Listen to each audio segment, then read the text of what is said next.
Jadi, kenapa manusia masih belum menduduki bulan? Mungkin karena bahan yang kita butuhkan belum cukup, belum ada toko bangunan di sana. Satu-satunya cara yang ada hanyalah mengirim bahan bangunan langsung dari bumi. Maka, pesawat ulang-alik akan berperan sebagai truk bangunan. Sekarang, bayangkan kamu ingin membangun rumah dan menggunakan jasa pengiriman barang untuk semua bahan yang dibutuhkan. Ongkirnya pasti super mahal dan jaraknya tidak masuk akal. Menggunakan roket pun sama konyolnya. Pendudukan Mars bahkan lebih tidak realistis lagi saat ini. Jarak dari bumi ke bulan sekitar 384.000 km dan setidaknya 55 juta kilometer dari planet kita ke Mars. Tapi lain cerita dengan asteroid. Asteroid adalah benda berbatu yang mengorbit matahari layaknya planet, tapi sangat jauh lebih kecil, lebarnya berkisar antara 9 meter sampai 480 km. Jika kamu menggabungkan massa semua asteroid di tata surya, jumlahnya masih lebih kecil daripada bulan. Asteroid yang mendekati bumi membawa logam dan mineral bernilai triliunan rupiah. Dan karena beberapa di antaranya begitu dekat dengan bumi, para ahli meyakini misi penambangan asteroid bisa diwujudkan dalam waktu dekat. Matamu berbinar, lalu kamu mematikan layar TV. Setelah mengetahui ekspedisi sekeren itu, kamu sulit menutup mata. Saat akhirnya berhasil terlelap, kamu bermimpi mengambang di luar angkasa tanpa ujung. Kamu bangun dengan kaget dan linglung, tubuhmu terasa aneh, oksigen yang kamu hirup tidak cukup, kamu membuka mata dan melihat sekeliling. Kamu berada di dalam kapsul tidur, dindingnya dipenuhi beragam tombol dan layar kecil.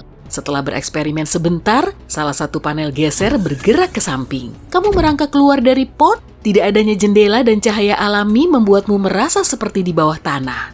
Ada belasan kapsul tidur lain berjejer di dinding. Pintu keluar ruangan terbuat dari logam, terlihat berat dan sulit digerakkan. Tapi begitu kamu menekan tombol di tembok di sebelahnya, pintu terbuka tanpa suara. Setelah menyusuri koridor gelap beberapa saat, kamu berada di ruangan yang lebih kecil.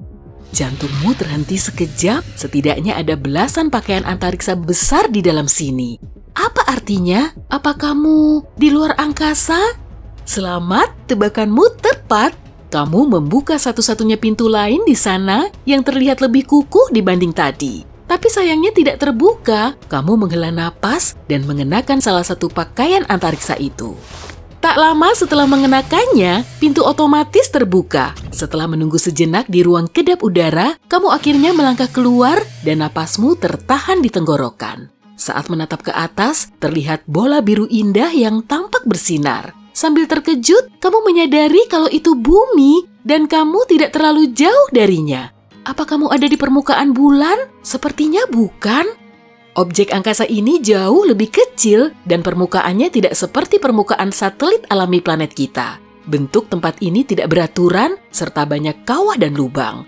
Di atas kepalamu, beberapa kilometer di atas permukaan, kamu melihat batu yang lumayan besar. Lalu, asteroid? Kalau begitu, batu yang melayang di udara ini adalah bulannya. Menilai dari seberapa dekatnya bumi, tempat ini pasti asteroid dekat bumi dan mungkin pelintas bumi. Pelintas bumi adalah asteroid yang melintasi orbit planet kita. Para astronom telah mengidentifikasi lebih dari 10.000 objek langit seperti ini. Hampir 1.500 di antaranya dianggap berpotensi berbahaya bagi bumi. Kamu bangga kepada diri sendiri karena bisa mengingat sekian banyak informasi dari tontonanmu kemarin.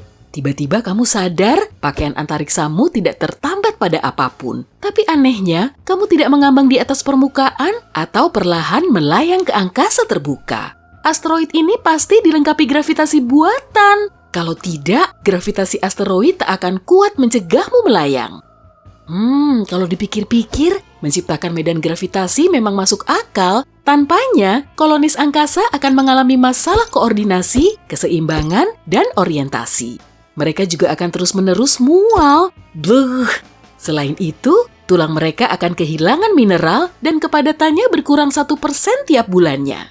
Kemudian, kamu menyadari penyebab kamu terbangun jauh di bawah tanah. Orang-orang yang tinggal di asteroid ini pasti telah mengopongkannya. Sekarang, mereka tinggal di dalam asteroid. Mereka juga membuatnya berputar. Gaya yang tercipta saat objek langit berputar di porosnya, yang disebut gaya sentrifugal, menyimulasikan gravitasi bumi. Pakaianmu memberikan perlindungan untuk bertahan melawan suhu dingin dan radiasi. Suhu di permukaan asteroid bisa bervariasi antara minus 70 derajat Celcius sampai minus 100 derajat Celcius. Tanpa sumber panas, kamu tidak akan bertahan lama. Di kampung halaman, medan magnet dan atmosfer bumi yang kuat melindungimu dari suar surya dan radiasi kosmik. Tapi, asteroid tidak memiliki mekanisme pertahanan seperti itu. Mungkin itu juga penyebab para kolonis asteroid hidup di bawah permukaan. Menggali setidaknya 90 meter ke dalam asteroid cukup untuk melindungi mereka dari radiasi. Seketika sebuah pertanyaan muncul di benakmu. Apa yang kamu lakukan di sini? Di saat yang sama, kamu melihat dua sosok manusia muncul di dekatmu. Dari gesturnya, kamu tahu mereka sedang marah besar. Tiba-tiba, radio helmmu menyala. Di tengah kebisingan suara kresek-kresek, kamu mendengar, "Ngapain kamu di sana? Jangan buang-buang waktu. Mulailah kerja sekarang juga." Kerja? Pekerjaan macam apa? Oh, kamu harus membuat rumah bagi penambang asteroid. Para astronom berpendapat mungkin asteroid adalah bahan yang tersisa setelah tata surya terbentuk atau merupakan puing-puing planet. Planet sering hancur berkeping-keping setelah mengalami kecelakaan besar, misalnya bertabrakan dengan objek langit lain. Bahkan tanpa berkunjung, para ilmuwan sudah tahu apa saja bahan pembentuk asteroid. Mereka menggunakan teknik khusus. Teknik ini mendeteksi mineral atau logam apa yang terkandung di sebuah asteroid dengan menganalisis cahaya yang dipantulkan permukaannya. Beberapa asteroid mungkin bukan hanya mengandung besi, magnesium, dan nikel, tapi juga oksigen, air, emas, dan platina. Asteroid tempatmu berdiri kemungkinan adalah asteroid yang mengandung air, tanpanya kolonimu tak akan bertahan. Selain itu, orang yang bekerja di sini mungkin memecah air ini menjadi oksigen dan hidrogen. Begitulah cara mereka menghasilkan bahan bakar yang menggerakkan semua mesin dan mekanisme. Sementara, oksigennya digunakan untuk bernapas. Katakanlah, manusia menambang semua asteroid di sapuk asteroid antara Jupiter dan Mars. Maka, setiap orang di bumi akan menghasilkan hampir 1.400 triliun rupiah. Seberharga itulah kandungan objek-objek luar angkasa ini. Sebuah asteroid berdiameter kurang dari 2 km akan berbobot sekitar 2 miliar ton. Bobot ini mencakup 30 juta ton nikel, lebih dari 1 juta ton kobalt, dan setidaknya 7.500 ton platinum. Jumlah platinum ini saja akan seharga triliunan rupiah. Sekarang, bayangkan berapa banyak asteroid seperti itu yang melintasi tata surya. Omong-omong, kamu tidak boleh bersantai-santai lagi. Kamu harus menambang di sini. Selagi berjalan menyeret kaki menuju ke tempat dua pemarah tadi, kamu memperhatikan detail di sekitarmu. Mesin yang kamu lihat tampaknya bertenaga surya. Ada banyak robot yang berkeliaran. Perkiraanmu, penggunaan robot memungkinkan kolonis menghemat bahan bakar, makanan, dan persediaan lain. Pertambangan di asteroid mirip dengan yang ada di bumi. Metode yang digunakan kolonis asteroid untuk mengekstrak mineral adalah mengikisnya dari asteroid. Terowongan dan lubang dalam dibuat menembus batu. Selain itu, pembuat terowongan ini harus super hati-hati. Asteroid bukanlah batu besar dan lebih mirip tumpukan puing longgar yang tersusun rapi. Jika tidak berhati-hati saat mengebor, tumpukan kerikil besar ini bisa runtuh begitu saja. Asteroid juga bisa hancur saat kamu memutarnya untuk menghasilkan gravitasi. Itulah sebabnya asteroid harus dikosongkan terlebih dahulu dengan hati-hati.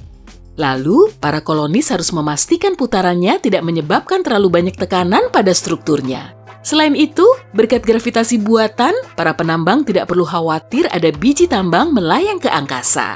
Karena jika tidak, para kolonis harus membuat kanopi besar di atas tambang untuk menampung bahan berharga ini. Setelah sumber daya asteroid habis, koloni pun dipindahkan ke asteroid berikutnya.